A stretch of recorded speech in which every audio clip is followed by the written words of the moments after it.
Okay, so the first part of this video is going to be focused on level changes, and we're going to have a look at some very good examples of when people have been very successful with getting underneath their partner's center of gravity and being successful with taking them down to the mat.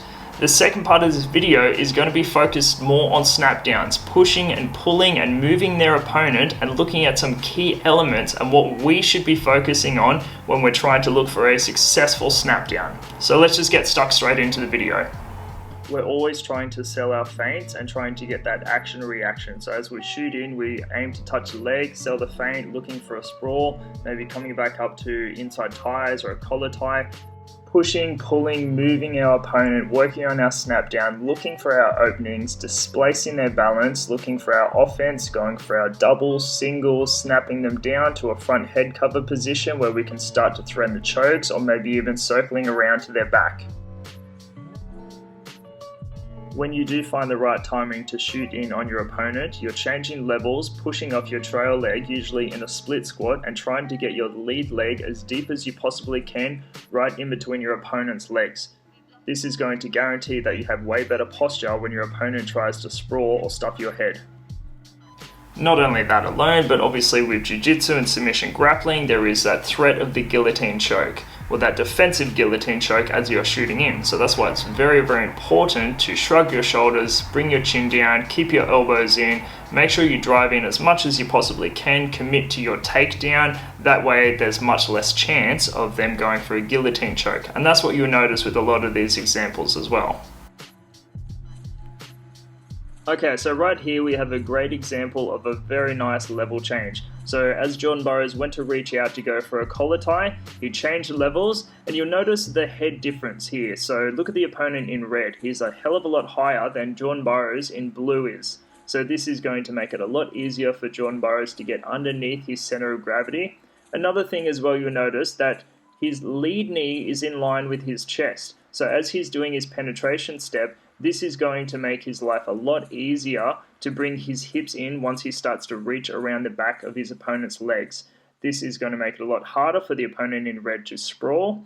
And also look at the stance here. You'll notice that Jordan Burroughs is pushing off his rear leg, driving it into the mat. This is going to assure him that he has enough forward momentum to continue to drive and take his opponent down to the mat. Okay, so with this next video, it's a perfect example of when we fail to take our opponent down with the first attempt, the importance of staying in a nice strong stance. Look at his opponent, he's nice and high, so there was not much of a level change even needed for him to reshoot, reach behind the back of the hamstrings, and drive and finish with a very nice double leg. Let's look at that one more time in full speed. So check out the guy on the left. Gets in a good stance, underneath his opponent's center of gravity, continues to drive. As his opponent is sprawling, he circles, continues to drive with his head and his shoulder. His opponent doing whatever he possibly can to avoid putting his back on the ground. That's why he's shelving the legs, with the whole goal in freestyle wrestling to pin your opponent on their back.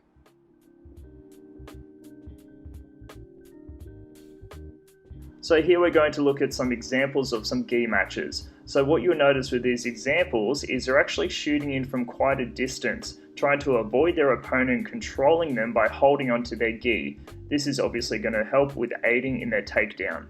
Superb level change, avoiding his opponent even getting a dominant grip on the lapel in the first place.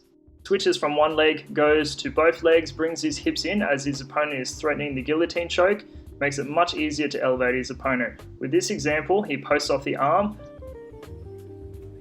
shoots to his knees, and this is a great way of how to avoid the guillotine choke.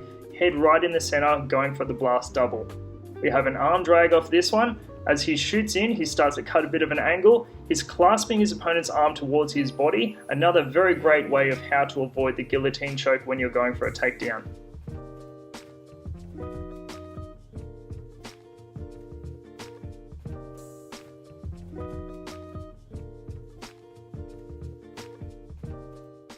We have a little bit of grip fighting happening. Good grip with the lapel, avoiding his opponent controlling his lapel. Cuts an angle, drops to his knee, starts to lift up the single leg. Two-handed grip, You can see that he's starting to shelf the leg, and right there going for a far side knee pick to get the takedown.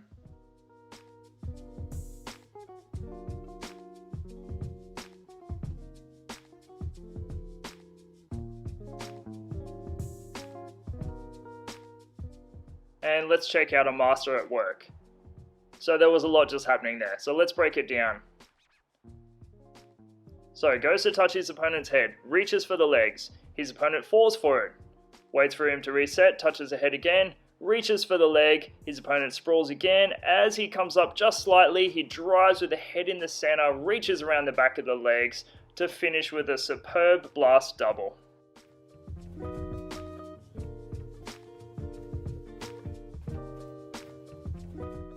And another one from John Burroughs. Goes from the collar tie, reaches in, pulls his opponent's wrist, level changes, pushes off his rear leg, reaches around the back of the hamstrings, continues to drive to get the points.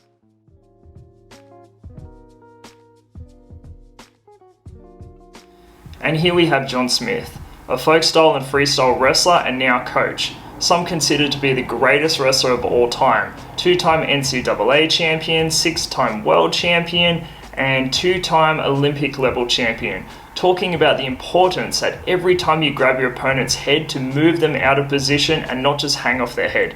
So let's just look at some of the key elements we're trying to focus on when being successful with our snapdown. And here we have a wrestler by the name of Haji Aliyev showing how effective and devastating the snapdown really can be.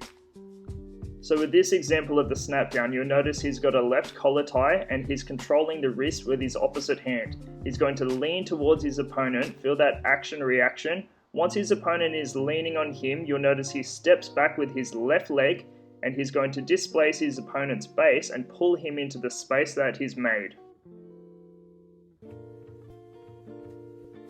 Okay, so here we have a great example. John Burroughs hanging with a right collar tie, he switches to the opposite side, hand on the bicep, hanging off his opponent, he's going to go for a snap down and stay in his stance. So as his opponent resets, he shoots with a blast double with the head in the center to get the finish.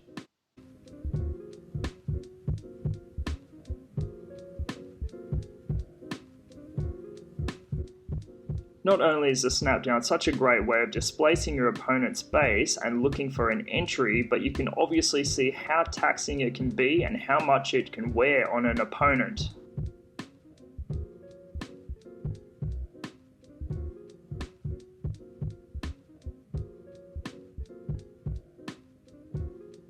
Okay, so with the next video, we're going to be breaking down the finer details and the technique behind the snapdown.